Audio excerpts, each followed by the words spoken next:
Hi all welcome back. ഇന്നത്തേത് perfect ആയിട്ടുള്ള തരികാച്ചതിൻ്റെ റെസിപ്പിയാണ് കേട്ടോ. നോമ്പൊക്കെ ആവാറായി. അപ്പോൾ നോമ്പ് 30 ദിവസവും ഒട്ടുമിക്ക വീടുകളിലും ഒഴിച്ചുകൂടാൻ പറ്റാത്ത ഐറ്റം എന്ന് പറയുന്നത് തരികാച്ചി തന്നെയായിരിക്കും അല്ലേ. അതൊരു ഒന്നൊന്നര ഡ്രിങ്ക് തന്നെയാണ് അല്ലേ. നമ്മുടെ നോമ്പിൻ്റെ വിശപ്പും ക്ഷീണവും ദാഹവും ഒക്കെ പമ്പ കിടക്കാൻ പറ്റിയിട്ടുള്ളൊരു കിടിലൻ ഐറ്റമാണ്. അപ്പോൾ നമുക്ക് പെട്ടെന്ന് തന്നെ വീഡിയോയിലേക്ക് പോയാലോ. വീഡിയോയിലേക്ക് പോകുന്നതിന് മുന്നേയായിട്ട് നിങ്ങൾക്ക് ഈ ചാനൽ ഇഷ്ടപ്പെടുന്നുണ്ട് എന്നുണ്ടെങ്കിൽ പ്ലീസും സബ്സ്ക്രൈബ് ചെയ്ത് സപ്പോർട്ട് ചെയ്യണേ. അപ്പോൾ ആദ്യം തന്നെ നമ്മുടെ തരികാച്ചത് ഉണ്ടാക്കാൻ വേണ്ടിയിട്ട് ഈ ഒരു പാനിലേക്ക് ഞാൻ ഏകദേശം ഒരു 1.5 ടീസ്പൂണോളം നെയ്യാണ് ചേർത്ത് കൊടുക്കുന്നത്. അപ്പോൾ നല്ല ഫ്ലേവറുള്ള നെയ്യ് നോക്കിയിട്ട് എടുക്കുക. RKG മിൽമ അങ്ങനത്തെ ഏതെങ്കിലും നോക്കിയിട്ട് എടുക്കുക കേട്ടോ. അപ്പോൾ നെയ്യൊന്ന് ചൂടായി വരുന്ന സമയത്ത് ഇതിലേക്ക് ഏകദേശം ഒരു 3-4 ചെറിയ ഉള്ളി ചെറുതായിട്ട് കട്ടാക്കിയിട്ട് ഇട്ട് കൊടുക്കുന്നുണ്ട്. ഇതിനൊന്നും കറക്റ്റ് ഒരു അളവില്ല കേട്ടോ. നമ്മുടെ ഫ്ലേവറിനും ടേസ്റ്റിനും ഒക്കെ അനുസരിച്ച് ചേർത്ത് കൊടുത്താൽ മതി. എന്നിട്ട് നന്നായിട്ട് അങ്ങ് നെയ്യിൽ മിക്സാക്കി കൊടുക്കുക. ഈ ഒരു സമയത്ത് തന്നെ കുറച്ചധികം തന്നെ അണ്ടിപ്പരിപ്പും കൂടി ഇട്ട് കൊടുക്കുന്നുണ്ട് കേട്ടോ. ഇതിനും കറക്റ്റ് ഒരു അളവില്ല, നമ്മുടെ ടേസ്റ്റിനനുസരിച്ച് ഇട്ട് കൊടുക്കുക കേട്ടോ. പക്ഷേ അണ്ടിപ്പരിപ്പ് ഇട്ടിട്ട് ഇതിൽ നിന്ന് കഴിക്കുമ്പോൾ നല്ല ടേസ്റ്റാണ് കേട്ടോ. അപ്പോൾ നിങ്ങൾ നോക്കിയിട്ട് ചേർത്ത് കൊടുക്കുക. എന്നിട്ട് നല്ലപോലെ ഒന്ന് ഒരു ബ്രൗൺ ഷെയ്ഡ് വരുന്നവരെ ഒന്ന് റോസ്റ്റ് ചെയ്ത് എടുക്കുക. അതുപോലെ തന്നെ മുന്തിരി ഇഷ്ടമുണ്ടെന്നുണ്ടെങ്കിൽ ഇട്ട് കൊടുക്കുക കേട്ടോ. എനിക്ക് പിന്നെ വലിയ താല്പര്യം ഇല്ലാത്തതുകൊണ്ട് അത് സ്കിപ്പ് ചെയ്യാണ് ചെയ്യുന്നത്. അപ്പോൾ ഇതാ രണ്ടും കൂടി നല്ലപോലെ കളറൊക്കെ മാറി വന്നിട്ടുണ്ട്. ഈ ഒരു സമയത്ത് ഇതിലേക്ക് ഏകദേശം ഒരു 2.5 കപ്പോളം പാല് ചേർത്ത് കൊടുക്കുന്നുണ്ട്. 250 ml മെഷറിംഗ് കപ്പിൽ 2.5 കപ്പാണ് കേട്ടോ എടുത്തിട്ടുള്ളത്. അപ്പോൾ ഞാനിപ്പോൾ നല്ല ഫുൾ ഫാറ്റ് മിൽക്ക് തന്നെയാണ് കേട്ടോ. അത്യാവശ്യം നല്ല കട്ടിയുള്ള പാലെടുത്തത് കൊണ്ട് അതിലേക്ക് 1 കപ്പ് അളവിൽ പച്ചവെള്ളം കൂടി ചേർത്ത് കൊടുക്കുന്നുണ്ട്. അതുപോലെ തന്നെ നിങ്ങളുടെ കയ്യിൽ കട്ടി കുറവുള്ള പാലാണെന്നുണ്ടെങ്കിൽ ഒട്ടും തന്നെ വെള്ളം ചേർക്കണ്ട കേട്ടോ. അല്ലെങ്കിൽ ഒരു 1/4 കപ്പ് മാത്രമൊക്കെ ചേർത്താൽ മതി. അതൊന്ന് പ്രത്യേകം ശ്രദ്ധിക്കണം.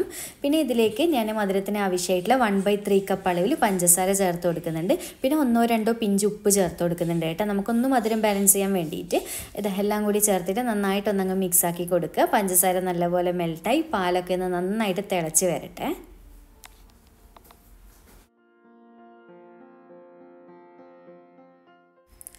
അങ്ങനെ ഇപ്പം നോക്കിയാൽ നമ്മുടെ പാൽ ഇത് അത്യാവശ്യം നല്ലപോലെ തിളച്ച് മുകളിലോളായിട്ട് പൊങ്ങി വന്നിട്ടുണ്ട് കേട്ടോ. അപ്പോൾ ഇതേ രീതിയിൽ പൊങ്ങി വന്നതിന് ശേഷം മാത്രമാണ് റവ ചേർത്ത് കൊടുക്കാൻ പാടുള്ളൂ. അല്ലെങ്കിൽ തരികാച്ചി നല്ല പെർഫെക്റ്റ് ആയിട്ട് കിട്ടില്ല. അപ്പോൾ ഇതാ ഫ്ലെയിം അവിടെ നല്ലപോലെ കുറച്ച് വെക്കുക. അതിനുശേഷം 1/3 കപ്പ് അളവിലാണ് റവ എടുത്തിട്ടുള്ളത്. അപ്പോൾ റവ കുറച്ചൊന്ന് കുറഞ്ഞു പോയെന്ന് വെച്ചാൽ വലിയ കുഴപ്പമില്ല കേട്ടോ. എന്നാലും ഓവർ കൂടാതിരിക്കാൻ പ്രത്യേകം ശ്രദ്ധിക്കുക. അതിനനുസരിച്ച് ഭയങ്കര തിക്കായി പോകും കേട്ടോ നമ്മുടെ തരികാച്ചിയത്. അപ്പോൾ ഇതാ എങ്ങനെ ഇത് ഇട്ട് കൊടുക്കേണ്ടതെന്ന് വിചാരിച്ചു കഴിഞ്ഞാൽ ഒരു കൈ കൊണ്ട് റവ മെല്ലെ പതുക്കെ ഇട്ട് കൊടുക്കുക. അത് ആ ഒരു സമയം തന്നെ ഒരു കൈ കൊണ്ട് നന്നായിട്ട് ഇളക്കി കൊടുക്കുകയും ചെയ്യുകയാണ് കേട്ടോ. അപ്പോൾ ഞാൻ ഇട്ട് കൊടുക്കുമ്പോൾ നിങ്ങൾക്ക് മനസ്സിലാവേണ്ട എത്ര സ്ലോ ആയിട്ട് ഇട്ട് കൊടുക്കുന്നതെന്ന് അറിയാം. അതേ രീതിക്ക് തന്നെ ഇട്ട് കൊടുക്കണം. എന്നിട്ട് നന്നായിട്ട് ഒരു കൈ കൊണ്ട് വിടാതെ ഇളക്കി കൊടുക്കാൻ വേണമെങ്കിൽ ആ ഒരു കറക്റ്റ് നമുക്ക് സാധാരണ ചിലവരുണ്ടാക്കുമ്പോൾ എത്ര നല്ലപോലെ ഉണ്ടാക്കിയാലും കൊളായിട്ട് പോകും ലാസ്റ്റ്. അത് ഇതൊക്കെ ശ്രദ്ധിക്കാനായിട്ടാണ് കേട്ടോ. അതൊന്നും 1-2 കാര്യങ്ങൾ മെയിനായിട്ട് ശ്രദ്ധിച്ചാൽ കറക്റ്റായിട്ട് കിട്ടിക്കോളും. അങ്ങനെ ഇതാ കണ്ടിന്യൂസ് ആയിട്ട് ഇളക്കി കൊടുക്കുക കേട്ടോ. ഇനിയിപ്പോൾ സിമ്പിളാണ്, ഒന്നും പരിപാടിയില്ല. റവയും കൂടി ഇട്ടതിന് ഏകദേശം ഒരു 1-2 മിനിറ്റ് ഒന്ന് തിളച്ചാൽ മാത്രം മതി കേട്ടോ. കാരണം ഒരുപാട് വേവാനൊന്നും ഇല്ലല്ലോ. പിന്നെ ഒരു കാര്യം പ്രത്യേകം ശ്രദ്ധിക്കുക, വറക്കാതെ റവ തന്നെ എടുക്കാൻ വേണ്ടി ശ്രദ്ധിക്കുക കേട്ടോ. നമുക്ക് തരികാച്ചിന് എങ്കിലേ കറക്റ്റായിട്ട് കിട്ടുള്ളൂ. അങ്ങനെ ഇതുപോലെ കൈവിടാതെ കണ്ടിന്യൂസ് ആയിട്ട് ഇളക്കി കൊടുക്കുക. നല്ലപോലെ ഒന്ന് തിളച്ച് വരുന്നുണ്ട് കണ്ടില്ല. ഇതേപോലെ തിളച്ച് പൊങ്ങി വരട്ടെ. റവ ചേർത്ത് കഴിഞ്ഞ് കഴിഞ്ഞാൽ ഒരു 1-2 മിനിറ്റ്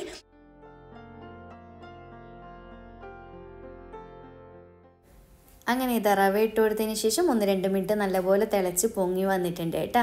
ഇനിയിപ്പോൾ ലാസ്റ്റ് ഇതൊരു 1/4 ടീസ്പൂൺ ഏലക്ക പൊടിയും കൂടി ചേർത്ത് കൊടുക്കുന്നുണ്ട്. നന്നായിട്ടൊന്നങ്ങ് മിക്സാക്കി കൊടുക്കുക കേട്ടോ. എന്നിട്ട് ഫ്ലെയിം ഓഫ് ചെയ്ത് കൊടുക്കുക. അപ്പോൾ നമ്മുടെ തരികാച്ചത് റെഡി ആയിട്ടുണ്ട്. ഭയങ്കര സിമ്പിളല്ലേ ചെയ്യാനായിട്ട്. അപ്പോൾ നമ്മൾ അണ്ടിപ്പരിപ്പും ഉള്ളിയൊക്കെ ഫസ്റ്റ് തന്നെ വഴറ്റിയിട്ടത് കൊണ്ട് ലാസ്റ്റ് അത് തൂമിച്ച് വയ്ക്കേണ്ട പരിപാടി അങ്ങനത്തെ ഒന്നുമില്ല കേട്ടോ. ഭയങ്കര സിമ്പിളായിട്ട് ഈ ഒരു രീതിയിൽ ചെയ്തെടുക്കാൻ പറ്റും. അപ്പോൾ ശരിക്കും നമ്മുടെ തരികാച്ചിനെ വെല്ലാനായിട്ടുള്ള ഒരു ഡ്രിങ്കും ഇല്ലാന്ന് തോന്നുന്നുണ്ടല്ലോ. നോമ്പിൻ്റെ സമയത്ത് ഭയങ്കര റിഫ്രഷ്മെൻ്റ് ഐറ്റം തന്നെയല്ലേ ശരിക്കും. അപ്പോൾ എന്തായാലും നമുക്ക് ഈ ഒരു രീതിയിലൊന്ന് ട്രൈ ചെയ്ത് നോക്കുക കേട്ടോ. അപ്പോൾ ഇതാ ഞാൻ സെർവ് ചെയ്ത് കൊടുക്കുകയാണ്. അപ്പോൾ കണ്ടില്ലേ, നേരത്തെ ഫ്ലെയിം ഓഫ് ചെയ്ത് കൊടുക്കുമ്പോൾ കുറച്ച് ഭയങ്കര ലൂസായിരുന്നു. ഇപ്പം കറക്റ്റ് കൺസിസ്റ്റൻസി ആയിട്ട് തന്നെ കിട്ടിയിട്ടുണ്ട് കേട്ടോ. അപ്പോൾ ഇത് നല്ലപോലെ ചൂടാറും തോറും ഭയങ്കര തിക്കായി വരുന്ന ഒരു ഐറ്റം. എപ്പോഴും നമുക്കൊരു ഇളം ചൂട്ട് കുടിക്കാനാണല്ലോ ഇത് ടേസ്റ്റ്. അപ്പോൾ ഈ ഒരു രീതിയിൽ എന്തായാലും ട്രൈ ചെയ്തിട്ട് ഫീഡ്ബാക്ക് അറിയിക്കുക കേട്ടോ. ആ വീഡിയോ ഇഷ്ടമായിട്ടുണ്ടെന്നുണ്ടെങ്കിൽ ലൈക്ക് ചെയ്യാനും ചാനൽ സബ്സ്ക്രൈബ് ചെയ്യാനും മാക്സിമം ഷെയർ ചെയ്ത് കൊടുക്കാനും മറക്കല്ലേ. അപ്പോൾ നിങ്ങൾ ട്രൈ ചെയ്ത് നോക്കുന്നുണ്ട് എന്നുണ്ടെങ്കിൽ എന്തായാലും ഒന്ന് ഫീഡ്ബാക്ക് അറിയിക്കണം. അപ്പോൾ വീണ്ടും ഒരു അടിപൊളി വീഡിയോ ആയിട്ട് കാണാം. താങ്ക്